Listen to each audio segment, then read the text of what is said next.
বাংলাদেশের জার্সি গায়ে খেলতে রাজি হয়েছেন ব্রিটিশ বংশোদ্ভূত ফুটবলার ট্রেভর ইসলাম। এরই মধ্যে তার পাসপোর্ট তৈরির কাজ চলছে বলে জানিয়েছেন তার এজেন্ট।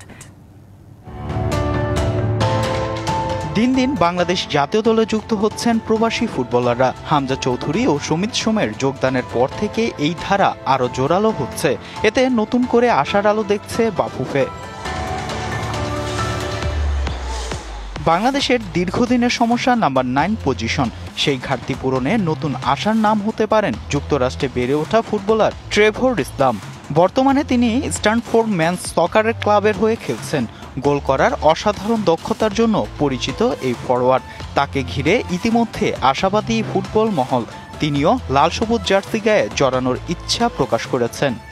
ওই বাংলাদেশ ন্যাশনাল টিমের হয়ে খেলার জন্য আগ্রহ দেখিয়েছে, তো এই কারণে এবং ওর যেহেতু পাসপোর্ট নাই, তো ওদের পাসপোর্টগুলো করতে হবে, তারপর সে তার পাসপোর্টে কাজ করতে পারবে। আর এই মুহূর্তে কিছু পরীক্ষা থাকার কারণে যদি বাফুফে চায় আর হেড কোচ চায়, সেক্ষেত্রে সম্ভব হবে।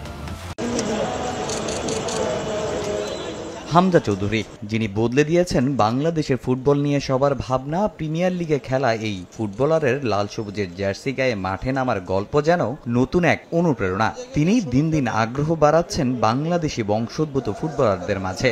এবার আলোচনায় যুক্তরাষ্ট্রে বেড়ে ওঠা আমেরিকার ফার্স্ট ইয়ার ইউনিভার্সিটি লিগের ক্লাব স্ট্যানফোর্ড মেন্স সকার ক্লাবের ফরওয়ার্ড ট্রেভর ইসলাম।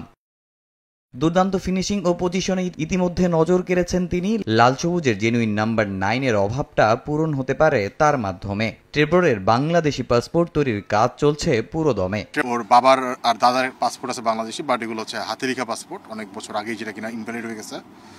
তো ওদের পাসপোর্টগুলো করতে হবে, তারপর সে তার পাসপোর্টে কাজ করতে পারবে। আর এই মুহূর্তে কিছু পরীক্ষা থাকার কারণে আর হেড কোচ চায়, সেক্ষেত্রে সম্ভব হবে। গত রাত থেকেই বাংলাদেশের ফুটবলে একটা নাম খুব সবচেয়ে বেশি করে শোনা যাচ্ছে, ট্রেভর ইসলাম। তিনি বাংলাদেশের হয়ে খেলতে রাজি হয়েছেন। ঠিক কিভাবে তিনি রাজি হলেন, কে তাকে রাজি করালো, কোন মাধ্যমে তিনি বাংলাদেশে আসছেন, কিংবা তার পাসপোর্টের প্রসেসিংটা আসলে কতদূর রয়েছে, সবকিছু নিয়ে আলোচনা করব। যার মাধ্যমে তিনি বাংলাদেশে আসছেন, অর্থাৎ কনফিয়েন্সা স্পোর্টস, সেই কনফিয়েন্সা স্পোর্টসের কো ফাউন্ডার আবিদ আনোয়ার ভাই আমার সঙ্গে আছেন। তার কাছ থেকে আসলে সকল তথ্যগুলো একবারে জেনে নেব, আসলে কিভাবে তিনি রাজি হলেন, কবে নাগাদ আসবেন, এবং জানতে চাইব আবিদ ভাই, ট্রেভরের একদম সরাসরি যদি জানতে চাই, আসলে কবে নাগাদ সে আসলে রাজি হয়েছে, মানে কিভাবে তাকে রাজি করালেন? আচ্ছা, ওর সাথে আমাদের অনেকদিন ধরে যোগাযোগ ছিল।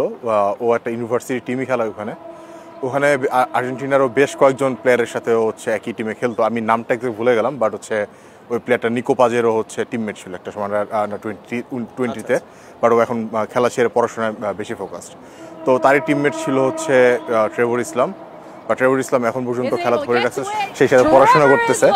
তো ও বেশ দুদিকেই বলা যায় অলরাউন্ডার। সে অ্যাস্ট্রোফিজিক্সে ব্যাচেলর করতেছে স্ট্যানফোর্ডে, প্লাস